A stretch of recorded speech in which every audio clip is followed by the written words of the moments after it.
Selamat datang pendengar setia di podcast spesial ini. Saya akan membahas isu yang sangat penting di masa depan terkait krisis pangan di Indonesia. Mari kita mulai dengan memahami akar masalah. Pertumbuhan populasi yang cepat di Indonesia telah menempatkan tekanan besar pada pasokan pangan. Setiap tahun, jumlah orang yang harus diberi makan bertambah, sementara sumber daya alam kita terbatas. Fakta pertama yang harus kita pahami adalah bahwa lebih dari separuh penduduk Indonesia bergantung pada pertanian sebagai mata pencaharian utama.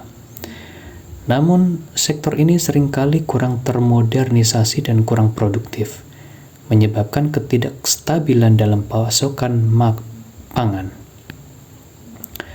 Faktor kedua yang memperburuk krisis pangan adalah perubahan iklim. Indonesia dengan keragaman geografisnya sangat rentan terhadap bencana alam seperti banjir, kekeringan, dan cuaca ekstrim lainnya. Semua ini mengancam ketahanan pangan negara dan kesejahteraan masyarakat. Mari kita tambahkan fakta kedua bahwa Indonesia merupakan salah satu negara dengan deforestasi tercepat di dunia. Hilangnya hutan menyebabkan hilangnya habitat bagi satwa liar dan juga mengurangi kemampuan alam untuk menyimpan air yang diperlukan untuk irigasi dan pemenuhan kebutuhan pertanian. Ketiga, mari kita bicara tentang distribusi pangan. Meskipun Indonesia memiliki produksi pangan yang cukup, tetapi masih ada masalah besar dalam distribusinya. Daerah terpencil dan pulau-pulau kecil seringkali kesulitan mendapatkan pasokan pangan yang cukup dan terjangkau. Tingkat pemborosan makanan juga menjadi perhatian penting.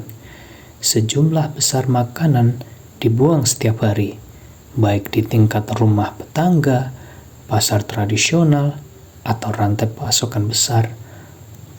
Pemborosan ini tidak hanya menyia-nyiakan sumber daya, tetapi juga berkontribusi pada ketidakseimbangan antara permintaan dan pasokan pangan.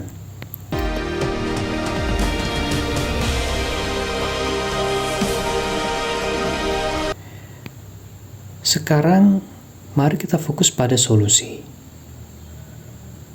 Pertama-tama, kita perlu meningkatkan produktivitas pertanian dengan memperkenalkan teknologi modern dan praktik pertanian yang berkelanjutan.